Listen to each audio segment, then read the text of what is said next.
most welcome, ladies and gentlemen, to your power behind the voice on Tuesday Night Anatomy with Daniel Okon. Yes, we are still in the era of anatomy of clinical importance. And my friends, this is today's case study. A 1.5-year-old boy was brought to the pediatrician for a routine checkup.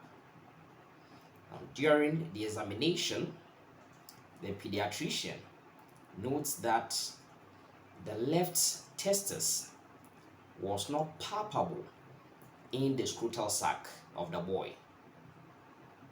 Now, based on the results of an abdominal ultrasound scan, the doctor indicated that the boy was having cryptorchidism of the left testis instead of ectopic testis, and that yes, through surgical intervention, yes, it could be resolved. Now, this is the case study that we have before us, and the doctor explained that this cryptorchidism was yes, more likely or most likely due to the fact that this boy was born prematurely, as in he was born around the 7th month, okay, of intrauterine life. That was when he was delivered out of her mother's womb. Okay, so this is the case study before us, and then we have to answer some questions. Now, the first question is that what is cryptorchidism? Okay, and then of course we compare it to that of ectopic testis, which the doctor ruled out based on the result of the abdominal ultrasound scan. Now, the first thing that we need to understand is that we need to understand the migratory pathway, okay, of the testis from the abdominal cavity all the way to the pelvis and then eventually into, of course, the scrotal sac. Okay, that is how the testis migrates. It's like that. One thing I want you to understand is that the testis, okay, actually initially, yes, it begins in, of course, what we call the abdominal cavity. Okay, that is one thing I want you to be aware of. And then one important thing that we know is that around the 5th month of what we call intrauterine life, it begins to descend downwards. Now, it is descending so that at the end of the day, it gets into what we call the pelvic cavity. Okay, now one thing that we are aware is that around what we call the 7th month of intrauterine life, okay, what we see is that the testis will be in what we call will be at the level of what we call the deep inguinal ring.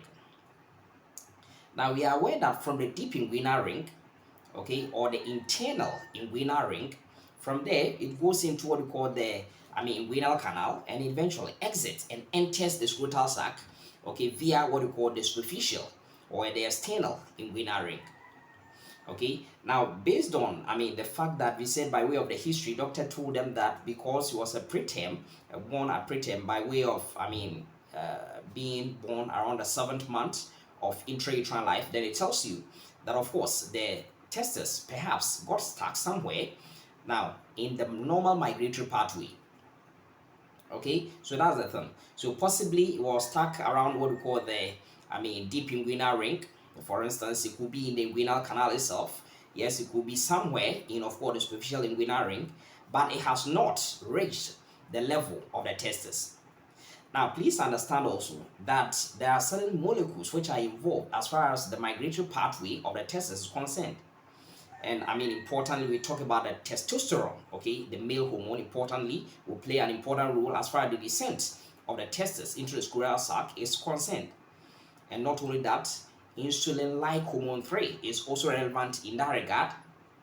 And my friends, importantly, there is one thing that I need you to understand, that there will be a fibrous band of tissue which will be pulling this kind of testis eventually into the scrotal sac. And my friends, that guy is known as gubernaculum. So gubernaculum also plays a role as far as bringing this testis, okay, downwards into, of course, the scrotal sac is concerned. And because I told you that the testis will be beginning in, of course, the abdominal cavity, then it tells you that yes, in the abdominal cavity, we know that these organs, intra-abdominal organs, okay, intraperitoneal organs actually, most of them will be invested by what you call the serous membrane. And in this case, as it descends, it will be pulling, coming down with its serous membrane. And that is why we understand that the serous membrane of the testis, although it finds itself in the scrotal sac around the perineum, we still say that its serous membrane, it comes with it from the abdominal cavity. And that guy is known as the processus vaginalis. That is what you call the processus vaginalis is actually the tunnel through which it's going to pass through and then come down. Okay, but this serous membrane is the tunica vaginalis, but the tunnel through which is going to pass through and then come down, okay, through the pool of what you call the gobernaculum is what you call the processus vaginalis. But of course, the serous membrane that it comes with it is the tunica vaginalis. That's what I want you to understand. Now, the next thing that we need to know is that now, because the doctor said it's cryptorchidism, and that's the basis for explaining all these things.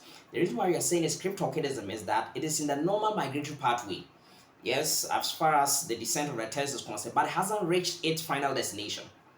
And that is why this cryptorchidism can also be called undescended testis. Okay, it got stuck somewhere, it hasn't descended to the scrotal sac.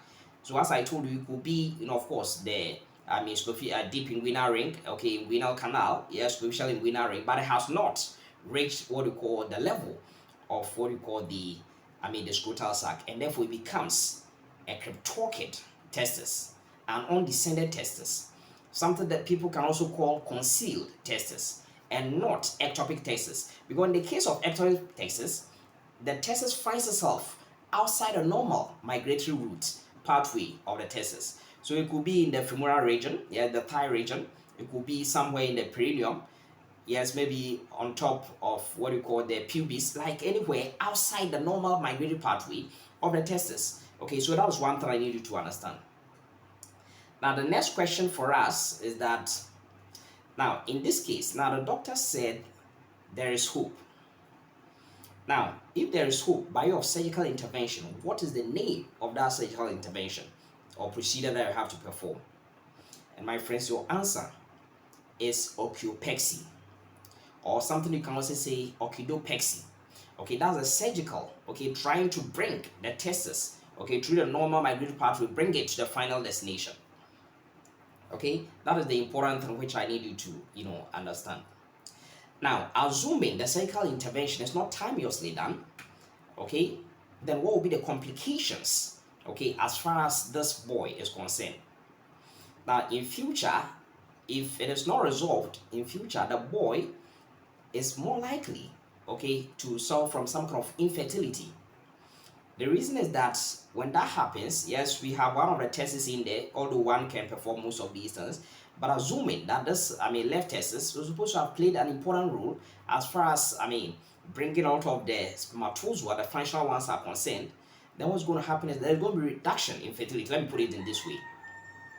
So there will be fertility issues for the reason that when the testis is inside and it is not in, of course, the scrotal sac, what's going to happen is that, of course, the temperature for effective spermatogenesis, producing functional spermatozoa, okay, we need a temperature of 2 to 3 degrees Celsius below the core body temperature.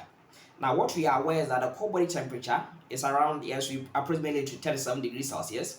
And so we're talking about effective spermatogenesis, we need a temperature of, let's say, 34 degrees Celsius, okay, up to, let's say, 35 degrees Celsius. Okay, so that, of course, there will be effective spermatogenesis. That's one thing I need you to understand. Other than that, then most of the sperm that will be produced by this left testis, yes, will not be functional and therefore cannot, fertilize the secondary oocytes of the female. These are the things which I need you to understand. Yes, other complications that can happen, yes, could be, the likelihood for something called testicular torsion, okay, the twisting of the testis together with, of course, with the spermatic cord actually. And then we also talk about we talk about the risk for testicular cancers is also very high in individuals with, of course, cryptorchid, testis. Okay, so that is one thing that I need you to really, understand in this regard. And that is the reason why, if we're talking about effective spermatogenesis, that's the reason why, yeah, we know that the testes will hang outside the body, and also the testicular artery supplying the blood is surrounded by, of course, the pampiniform venous plexus, so that, of course, through the countercurrent heat exchange, we can, bring some of the what do you call temperature, reduce it, okay, so that the temperature of the blood, arterial blood reaching the testes, will be of a reduced temperature, so to speak. Okay, so that is, one thing which I need you to understand over here. So I believe that you find, this meeting helpful. I'm very grateful for your time this evening.